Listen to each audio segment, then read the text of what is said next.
picture this. You have two heavily armed adversaries, right? And they're like 10 days away from finalizing this incredibly delicate historic peace deal. Right. Tensions are simmering, sure, but the framework is actually holding. And then a couple of commercial cargo ships decide to navigate this highly contested waterway. It's the Strait of Hormuz. Exactly, the Strait of Hormuz. And they decide to do it without sending a simple email notification. They just turn off their transponders, slip into the dark, and basically accidentally restart a war. Yeah, I mean, it sounds like the inciting incident of a political thriller or something. It really does. But it is the actual reality of what just unfolded. We are witnessing this this violent clash between an outdated global architecture, like the way international relations have been managed for the last 70 years, and a completely new, stark reality taking shape on the ground in the Middle East. Well, before we dive into the deep end here, I want to give a quick but super important caveat for everyone tuning in today. The sources we are looking at deal with intensely sensitive, ongoing global conflicts. Yeah, very much so. They touch on deeply polarized political figures, both here in the U.S. and abroad. So our job today is not to take a side. Right, exactly. We are not here to endorse any political party or a specific administration or any foreign government's actions. We are simply taking the analytical framework provided in our source material, specifically these recent, really detailed insights from Trita Parsi at the Quincy Institute for Responsible Statecraft, and we're just exploring these complex geopolitical viewpoints impartially. We are going to decode the mechanics of this situation. And honestly, the mechanics are what make this breakdown so revealing, because we aren't just looking at a sudden random flare-up of violence, Right. The collapse of the US-Iran MOU, the Memorandum of Understanding, is really a symptom of these massive hidden tectonic shifts in global power. Okay, let's unpack this. We need to start with the spark itself, the Strait of Hormuz, and this incredibly fragile MOU. Yeah. According to the source material, there was this specific provision, Article 5, which was designed to keep the temperature down in the strait while broader negotiations were happening. And the mechanism they chose for this sounds surprisingly mundane. It really does. It was an email notification system.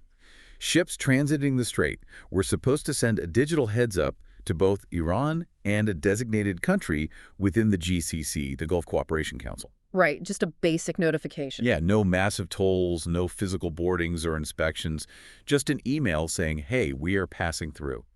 Well, the intention behind Article 5 was just low-friction visibility. I mean, the Strait of Hormuz is one of the most critical maritime choke points on the entire planet. Right, massive percentages of the world's oil supply pass through those narrow lanes every single day. Exactly. And historically, Iran has viewed the monitoring of this strait as its inherent jurisdictional right, both in the northern and the southern corridors. But the U.S. and its allies don't see it that way. Oh, they vehemently disagree.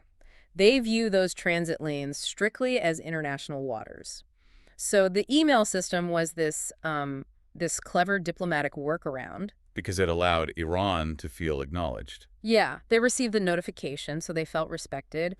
But it didn't force the U.S. or the Gulf states to officially cede any legal jurisdiction over the waters. So it's like a classic diplomatic fudge. Pretty much. Everyone gets to go back to their domestic audience and claim they didn't compromise their core principles, and the boats just keep moving. Right. But then the timeline collides with the real world. We hit this period where diplomacy is essentially paused due to the funeral of the Ayatollah in Iran. A very sensitive window. Very. The official channels go totally quiet. And in that exact window, 3 commercial vessels, including at least 1 Qatari and 1 Saudi ship, they decide to make a run through the southern corridor. But they don't just neglect the email protocol, right? No, they do something much more aggressive. They turn their maritime transponders completely off. Yeah, and we need to be clear here. Turning off an automatic identification system or an AIS transponder is a highly deliberate act. It's not like forgetting to turn on your headlights. Not at all. A transponder constantly broadcasts a ship's identity, its cargo, its speed, its heading. So going dark in one of the most heavily monitored and contested waterways in the world. Especially during a period of national mourning. Exactly. During a period of mourning and paused diplomatic communication in Iran, it sends a profound message. In naval intelligence, the absence of a signal is treated as a hostile signal. I hear what you're saying about the transponders, and I get the naval intelligence angle, but honestly, Yeah. firing live warning shots during a funeral pause seems like a massive overreaction by Iran. It was certainly an escalation. I mean, can we really blame the United States for reacting militarily to live fire in a major global shipping lane? Even if they were just warning shots designed to redirect the vessels, firing artillery at commercial ships over what is basically an administrative breach feels reckless. Well, if we view the incident purely in isolation, yes. Iran's decision to escalate to live fire, even just warning shots, demonstrates a profound lack of strategic discipline. Because they had other options, right? Of course. They had other non-lethal methods to harass or hail those vessels. They do it all the time.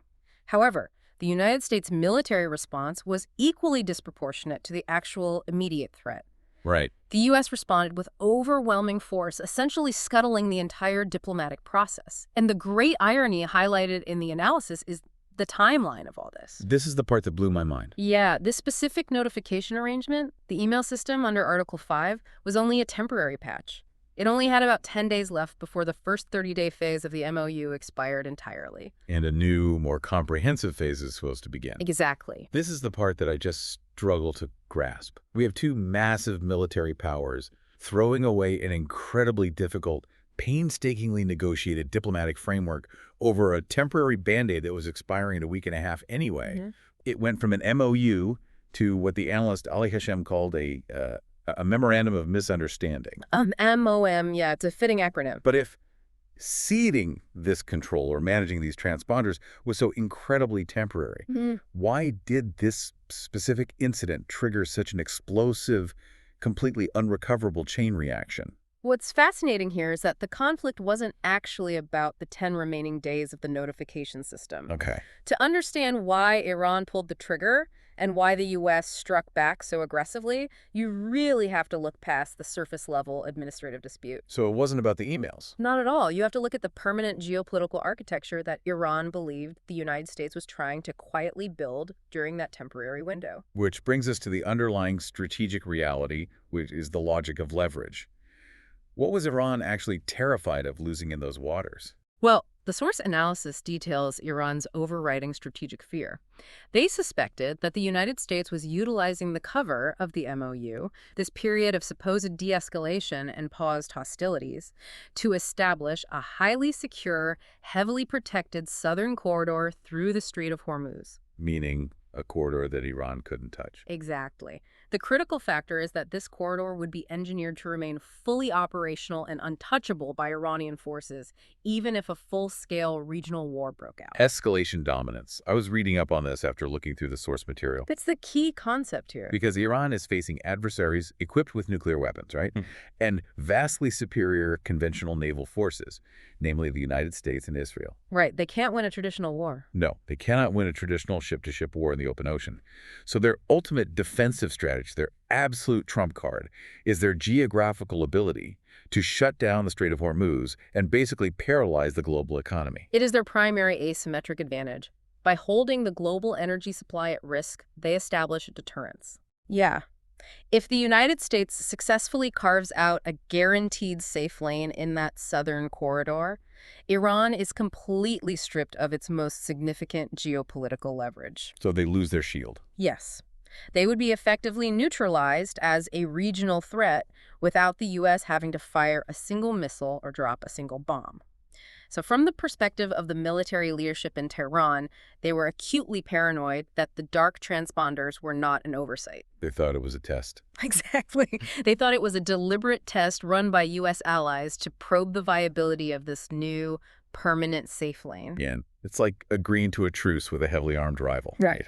And while you're shaking hands over the fence, you notice they are quietly making a copy of the keys to your house. That's a perfect way to put it. You realize the handshake is just a distraction to bypass your only security systems. So of course, you panic and you react aggressively. But wait, if carving out this safe lane is so obviously a direct threat to Iran's survival, why on earth would the United States even propose this framework in the first place? Did Washington actually think Iran wouldn't notice, or is this like some calculated renegotiation tactic? Well, the analysis does consider the possibility of a calculated renegotiation tactic, like the idea that the U.S. is using brief spikes of military force to pressure Iran into accepting a less favorable permanent agreement regarding the strait. Okay, does that make sense? Not Really, the logic falls apart under scrutiny. Why would Iran ever agree to a system where they willingly hand over their escalation dominance? They wouldn't. Right. Why would they cede the regional control that essentially allows the United States to dictate exactly when the bombing starts and when it stops? They just wouldn't. Asking them to accept that framework is asking them to voluntarily hand over the remote control to their own national security. Which leads the analyst to conclude that the U.S. actions were not actually driven by some grand, cohesive 4D chess strategy for the Middle East. Shocker. Yeah. Instead, the collapse of the MOU was largely propelled by internal, chaotic, domestic factors within Washington itself. Let's really dig into that chaos, because the source material paints this incredibly vivid picture of what was happening behind the scenes in the U.S. government at the exact moment this maritime dispute flared up. It's quite a scene. We have to look at the mindset of former President Trump, who was attending a NATO summit in Europe at the time.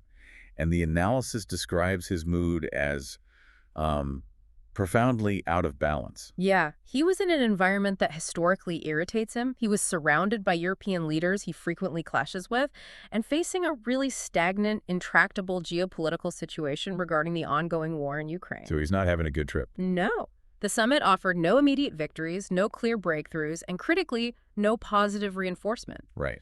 So he returns to the Oval Office frustrated, actively looking for a clear, decisive win to contrast with the stagnation he experienced in Europe. And waiting for him in that Oval Office are Pete Hegseth and Marco Rubio. Now, the context here is critical for you listening. The source explicitly points out that both Hegseth and Rubio were fundamentally opposed to the MOU with Iran from the very beginning. Yeah, their geopolitical rationale for opposing the MOU is rooted in a fundamentally different view of deterrence. How so? They view any diplomatic accommodation or economic relief for Iran not as a step toward de-escalation, but as pure appeasement. Appeasement that just funds Iran's proxies. Exactly. They believe it simply allows Tehran to further fund its proxy networks across the region. In their view, the only language Iran understands is maximum pressure and overwhelming military deterrence. Okay. So when they step into the Oval Office to brief a highly frustrated president on a new flare-up in the Strait, they aren't presenting options for diplomatic de-escalation. They're handing him a hammer. Right. They are aggressively pushing for immediate, punitive military action. Here's where it gets really interesting. The analysis highlights this bizarre dynamic within the current administration, a phenomenon described as the paradox of lacking path dependence. It's a crucial concept. I want to make sure I grasp this completely, though. Path dependence essentially means being chained to the historical way of doing things, right? Like, we have to do X because the U.S. government has always done X. That is the core of it, yeah. Most administrations are heavily constrained by path dependence. They rely on the established consensus of the State Department, the Pentagon, decades of prior policy. The blob, essentially. Right. But this current administration views those historical constraints as liabilities. They actively seek to rupture existing structures. Okay. And from a strictly analytical standpoint, the absence of path dependence is a rare, actually potent opportunity. It means you can change things. Exactly.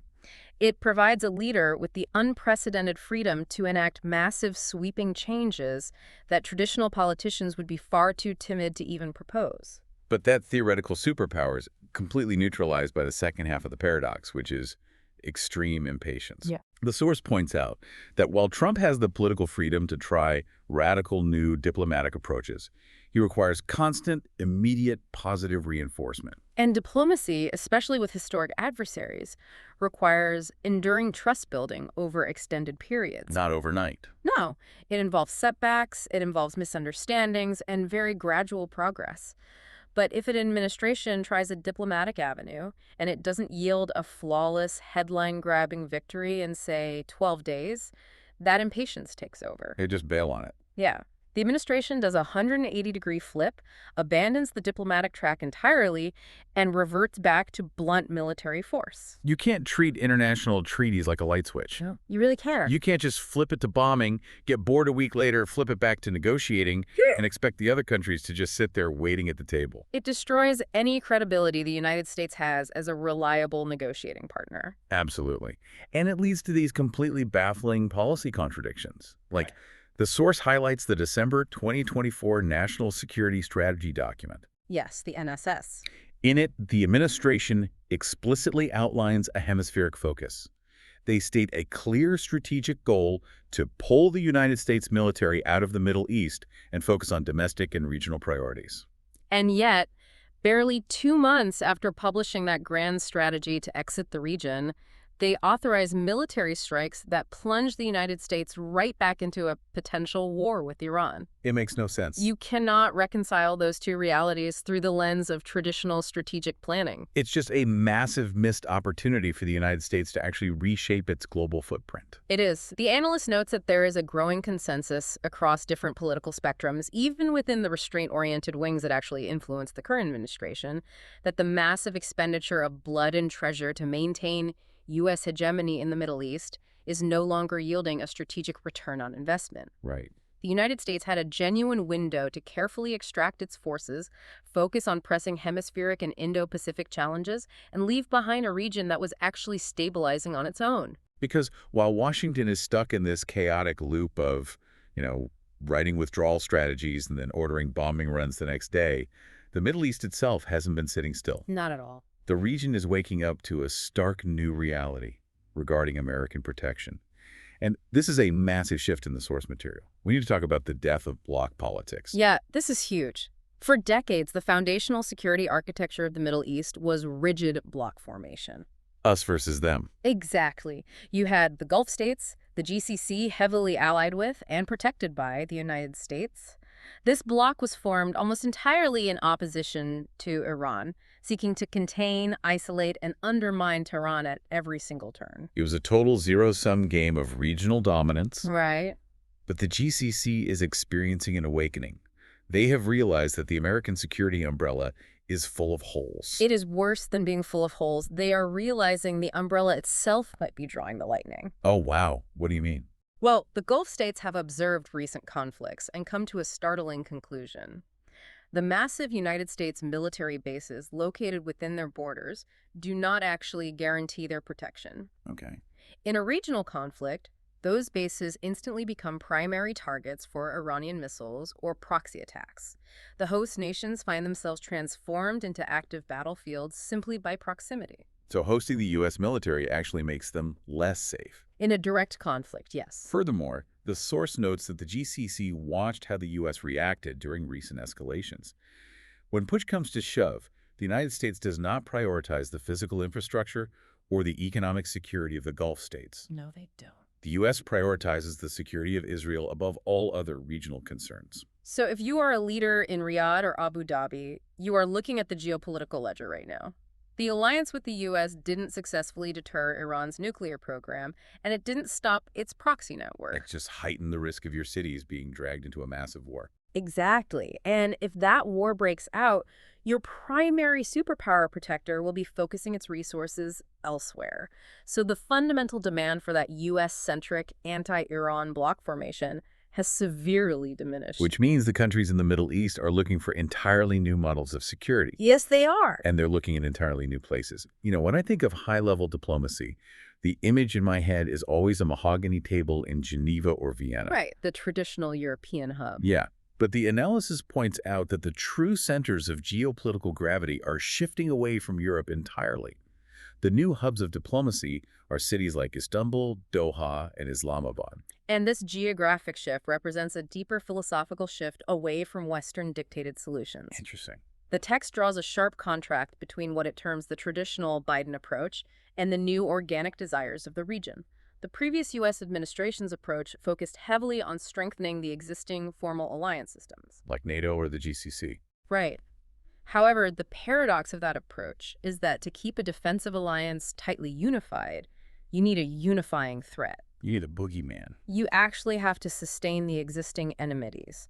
The fear of Iran was the glue holding the U.S. GCC bloc together. So peace breaking out organically is actually detrimental to the traditional U.S. strategy. Exactly. Wow, it explains why Washington reacted so coldly when China suddenly brokered that diplomatic normalization deal between Saudi Arabia and Iran a few years ago. It threatened the bloc. But the regional players are tired of being pawns in a superpower containment strategy. The source mentions the Prime Minister of Qatar explicitly stating that their goal moving forward is deep economic interdependence with Iran. Because economic interdependence is the ultimate deterrent. If we trade, we don't shoot. Precisely. If your economies are deeply intertwined, bombing your neighbor means bankrupting yourself. And we are seeing this desire for new frameworks even from Saudi Arabia, arguably the most crucial power center in the entire Arab world. Prior to this recent breakdown, the Saudis were actively planning to host comprehensive meetings involving the GCC, Iran, and Iraq to build regional confidence measures. And crucially, the analysis notes they have been deeply studying the 1975 Helsinki process. Yes. Now, I need to pause on this because the historical irony here is just profound. Let's dig into Helsinki. What exactly was the 1975 Helsinki process, and why on earth is Saudi Arabia studying a Cold War European treaty right now? Well, the 1975 Helsinki Final Act was a monumental turning point in the Cold War. 35 nations, including the United States, the Soviet Union, and almost all of Europe, sat down to establish a completely new framework. Okay. The brilliance of Helsinki was that it did not require the West and the Soviet bloc to agree on ideology, nor did it require them to suddenly become friends. Right. They still hated each other. Very much so. Instead, it was built on the concept of indivisible security. Indivisible security, meaning my security cannot come at the expense of your security. Precisely. It recognized that in a highly armed, deeply polarized environment, trying to achieve total military dominance over your adversary only leads to perpetual instability and, the risk of nuclear annihilation. Which nobody wants. Right. Helsinki established that the security of Western Europe was fundamentally linked to the security of Eastern Europe.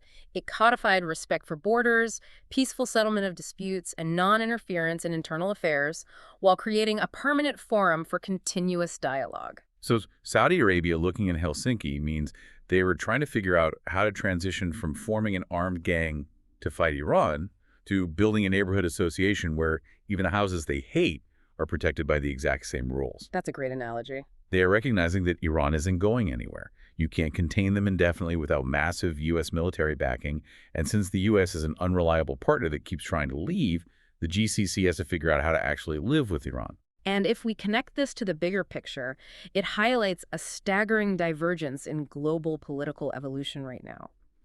The analyst, who actually grew up in Sweden, notes the deep irony of this. Yeah, tell me about that. Well, for decades, Europe was viewed as the pinnacle of political maturity, right? A continent that tore itself apart in two catastrophic world wars managed to build the Helsinki framework, eventually leading to the OSCE, the Organization for Security and Cooperation in Europe, which was a model of indivisible security.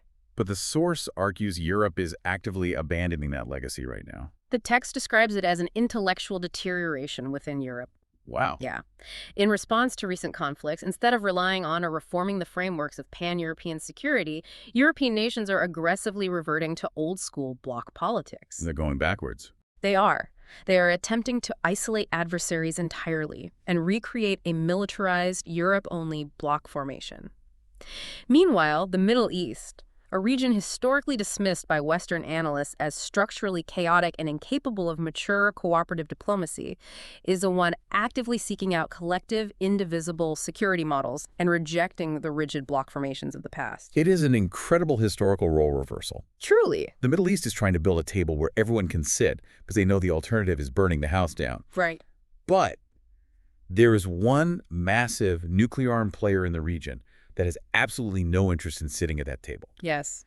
And that brings us to the most difficult, intractable part of this entire analysis, Israel's security paradigm, and what the source describes as a fundamental fear of peace. The analysis offers a sobering, very clinical look at why Israel is so deeply terrified of the US-Iran MOU and why the current Israeli leadership is vehemently opposed to any inclusive security architecture in the region. Which explains a lot of recent events. It does. The recent Israeli military strikes on Lebanon, for example, are analyzed in the text not merely as isolated tactical responses to proxy attacks, but as deliberate strategic attempts to throw a wrench into the broader U.S.-Iranian de-escalation process. The rationale behind that opposition goes all the way down to the bedrock of how Israel views its own survival. Yes.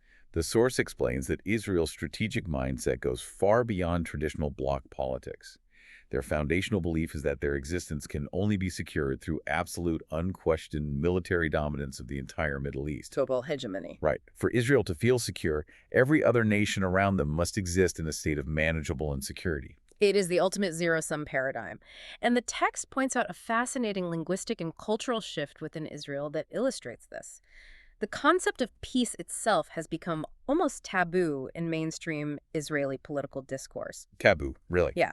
The analysis references the term Bilenism. Oh, I looked this up. It refers to Yossi Bilan, right? Yeah. One of the key Israeli architects of the Oslo Accords in the 1990s. Yes, exactly. During the era of the Oslo Accords, there was a significant mainstream movement within Israel that believed security could be achieved through political accommodation, territorial compromise, and the eventual creation of a Palestinian state. The two-state solution era. Right. But over the ensuing decades, as the peace process repeatedly collapsed into horrific violence, the Israeli political spectrum shifted drastically to the right. Okay. Today, the term Bilenism is used as a pejorative. It is shorthand for dangerous naivety, weakness, or even treachery. The prevailing psychological and political paradigm within Israel dictates that seeking peace through accommodation is a direct pathway to national suicide. But the source points out a massive structural flaw in this strategy of total dominance. Israel cannot achieve or maintain that hegemony on its own. No, they can't. They are a small nation. If the United States actually follows through on its stated goal to withdraw from the Middle East, if America stops putting its massive military and economic thumb on the scale to artificially guarantee Israel's qualitative military edge, Israel cannot dominate the region. The analyst frames this vulnerability brilliantly, actually. He says Israel does not have the intrinsic capacity to be the regional hegemon. It is merely, quote, the edge of someone else's hegemony. Wow. The edge of someone else's hegemony. Yeah. If the United States decides to pack up its hegemony and pivot to Asia or focus on the Western Hemisphere, Israel faces an unprecedented existential crisis. Therefore, from a coldly strategic perspective, maintaining permanent U.S. military involvement in the Middle East isn't just a preference for Israel. It is a matter of absolute survival. Absolutely. And what is the most effective way to ensure the United States never leaves? Well, you must ensure that the enmity between the United States and Iran remains as explosive, dangerous, and unresolved as possible. Keep the fire burning. Exactly. Any diplomatic framework like the MOU that threatens to permanently lower the temperature and allow the U.S. to safely extract its forces is viewed by Israeli leadership as an existential disaster. It is an incredibly dark calculus. To ensure your own survival, you have to actively ensure that your biggest ally remains locked in a perpetual shadow war with your biggest neighbor. It's grim. The source material shares an anecdote about this that honestly sent a chill down my spine. The analyst recounts a conversation he had with a senior Israeli military official way back in 2004. That anecdote is vital for understanding the generational shift in Israeli strategic thinking. Walk us through it. The senior military official in 2004 was contrasting two distinct eras of Israeli soldiers. He reflected on the veterans of the 1967 Six-Day War and the 1973 Yom Kippur War. The old guard. Right. Those generations fought brutal, existential conflicts. But critically, they fought those wars with the underlying belief that decisive military victory would eventually break the will of their Arab neighbors, force them to accept Israel's permanent reality, and eventually lead to a lasting political peace. So violence was a means to an end. Yes. Violence was viewed as a painful, necessary instrument to forge a peaceful future. But then, this veteran military official looked at the young soldiers entering the Israeli Defense Forces in 2004, and he recognized a terrifying shift. A complete paradigm shift. He warned the analysts that this new generation no longer believed in peace at all. They had internalized the failure of Oslo and the trauma of the intifadas.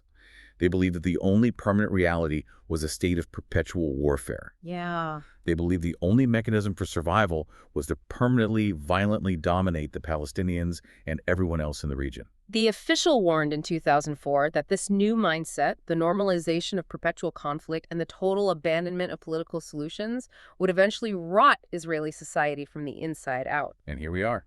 And as the analyst notes with deep regret, 22 years later, that dark prophecy appears to have materialized almost perfectly. You now have an entire political and military establishment built by that 2004 generation, operating under a paradigm that teaches its citizens that any alternative to overwhelming force and isolation is a trick designed to destroy them. You can't argue a society out of a bunker mentality when they've spent 2 decades convinced the air outside is toxic. No, you can't. It is the ultimate tragedy. If you believe peace is a weapon your enemies will use to kill you, you will fight tooth and nail to sabotage every peace process. Right. So we have the GCC waking up and wanting inclusive security. We have Iran desperate to maintain its leverage, the U.S. caught in a chaotic paradox, and Israel viewing regional peace as an existential threat. It's a complicated board. If that is the board we're playing on, how on earth does the Middle East move forward? Is there any theoretical pathway, any blueprint to actually achieve this indivisible security? The source material does not leave us without a map, thankfully. It outlines a highly specific, radically pragmatic blueprint. It is the culmination of a massive 3-year initiative called the Better Order Project, facilitated by the Quincy Institute. I want to emphasize the scale of this project for everyone listening. This wasn't just a couple of think tank academics writing a white paper over a weekend. No, this was massive. The source notes this involved roughly 130 high-level diplomats, military strategists, and geopolitical experts from 40 different countries. We were talking about serious heavyweight figures. Real practitioners. People like Nabil Fahmy, the former foreign minister of Egypt, and Daniel Levy, a prominent former Israeli peace negotiator. So this proposal carries immense diplomatic credibility. It does. What is the actual strategy? Because building a peaceful, inclusive Middle East right now feels like trying to build a sand well, trying to build a skyscraper on a fault line during an earthquake. The central premise of the Better Order proposal requires a difficult acknowledgement of reality. They argue that to build a new inclusive security architecture based on the Helsinki model, the region must begin the process without Israel. Wait, isn't that a contradiction? We just spent 10 minutes talking about indivisible security and how the Helsinki model requires everyone to be included. It sounds like a contradiction, yes. If you intentionally leave out the most heavily armed nation in the region, aren't you just drawing new battle lines? Aren't you just replacing the old anti-Iran bloc with a new anti-Israel bloc? That is precisely the trap the proposal is designed to avoid. The analyst explicitly warns against simply changing the fault lines, decontaining Iran, while simultaneously moving to isolate and contain Israel. Because that wouldn't solve anything. Exactly. A region polarized against a nuclear-armed, highly insecure Israel would remain permanently unstable. So the crucial load-bearing pillar of the Better Order proposal is the concept of the open door. The open door, meaning Israel isn't banned from the club, they just aren't at the inaugural meeting. Exactly. As the Gulf states, Iran, Turkey, Iraq, and others begin the arduous work of establishing this cooperative framework, coordinating economic interdependence, establishing maritime security protocols, creating forums for dispute resolution, there must be a permanent, legally binding, standing invitation for Israel to join the architecture at any time. But walking through that door comes with a massive cost. There is a specific ticket price for Israel's entry. The ticket price is the linchpin of the entire strategy, and it is completely non-negotiable. What is it? To enter this inclusive security architecture, to gain the immense economic and security benefits of a normalized Middle East, Israel must agree to the actual creation of a sovereign Palestinian state based on the 1967 borders or whatever parameters the Palestinians themselves decide upon for their own self-determination. So no halfway measures. No. The proposal explicitly rejects vague promises of a political horizon or endless pathways that never materialize. The ticket price is the tangible establishment of the state. So let's step back and look at the reality of this. If I'm listening to this right now, watching the news out of the region today, the idea of the current Israeli government agreeing to a Palestinian state in exchange for joining a regional security council feels entirely disconnected from reality. It feels impossible right now. It really does. This raises an important question about the mechanics of geopolitical pressure and the timeline of systemic change. Okay, how so? The analysts behind the Better Order Project fully acknowledge that under the current political climate in Israel, this proposal sounds entirely unrealistic today. But the strategy is not designed to produce a signature tomorrow. It is designed to alter the internal political calculus of Israel over a 5 to 10-year horizon. How does that pressure actually work over time? Imagine this new Middle Eastern architecture takes root over the next 5 years. Imagine a tangible, highly visible, functioning diplomatic and economic infrastructure emerging, something structurally similar to Lausanne in Southeast Asia or the OSCE in Europe. Real institution. Yes. Yeah. You have the defense ministers and foreign ministers of Saudi Arabia, Iran, Turkey, and Egypt holding routine quarterly meetings in Doha or Istanbul. Right. You have massive cross-border infrastructure projects, shared energy grids, and soaring economic prosperity driven by this newly stabilized interdependent environment. You essentially build a thriving, peaceful, highly profitable neighborhood right next door to the bunker. Exactly. And inside that bunker, the Israeli public is suffering the deep economic and psychological costs of isolation and perpetual warfare. Wow. They are taught that dominance is their only path to survival. But if they look around and see that the rest of the Middle East has moved on, that their historical rivals are growing wealthy and secure through cooperation, and that Israel is being left behind, the internal political pressure begins to mount. The contrast becomes impossible to ignore. The pressure of being entirely isolated from a functioning, prosperous neighborhood, combined with the absolute certainty that the door is wide open if they simply pay the ticket price regarding the Palestinians, creates a profound internal crisis. It's a massive incentive. It offers a tangible, verified off-ramp. It provides a theoretical, structural pathway for Israeli society to rehabilitate its strategic paradigm, a shift that decades of mere rhetorical condemnation or violent resistance have completely failed to achieve. It's the ultimate geopolitical long game. You can't force them to change their paradigm through military pressure because that just reinforces their belief that the world wants to destroy them. Exactly. You have to prove definitively that peace actually works by building it without them and then slide the invitation under the door until the internal demand to join the party outweighs the fear of leaving the bunker. But the stakes, the stakes of getting this sequence right, of surviving the current chaos, are just astronomical. They truly are. Yeah. The analysis concludes with a dual message of stark warning and fragile hope. The Middle East currently possesses a unique, genuinely fleeting historical opportunity. They really do. They have the chance to fundamentally restructure their reality, to leapfrog the intellectual deterioration happening in Europe right now, and to build an architecture that prevents decades of future conflict. Right. But this entire visionary blueprint, this massive shift toward indivisible security, is currently dangling by a thread. It relies entirely on the underlying diplomatic efforts, the spirit of the US-Iran MOU, actually surviving this current storm of chaotic misunderstandings, dark transponders, and domestic political impatience. So let's look back at the massive journey we just took. We started with what appeared to be a minor, almost bureaucratic maritime dispute. A couple of commercial ships turning off their transponders in the southern corridor of the Strait of Hormuz. Small spark. But that single brief absence of a signal illuminated a massive, interconnected web of geopolitical paranoia. We saw how Iran's desperate need to protect its escalation dominance collided with a U.S. administration's bizarre paradox, having the unprecedented freedom to change the world, but lacking the patience to see a 12-day diplomatic window through to the end. We tracked the shifting tectonic plates as the Gulf states woke up to the dangerous reality of American bases, leading them to study 1970s European peace models to build indivisible security. We stared down the tragic roadblock of a security paradigm that views peace itself as national destruction.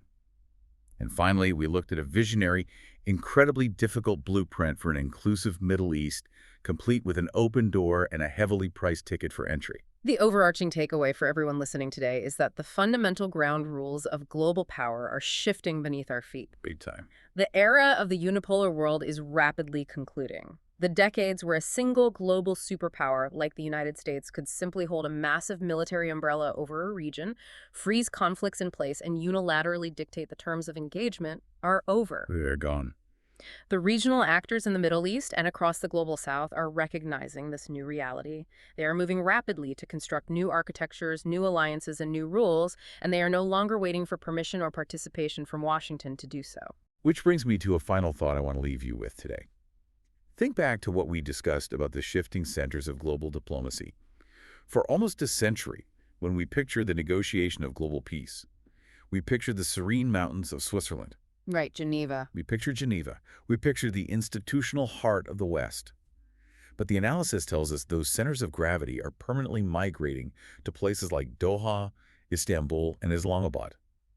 If the very cities where the future of the globe is negotiated are changing, if the peacemakers of tomorrow look, sound, and operate completely differently than the peacemakers of the past 70 years, what else about our global order are we assuming is a permanent fixture, but is actually already gone? Keep an eye on those transponders. They tell a much bigger story than just where a ship is heading.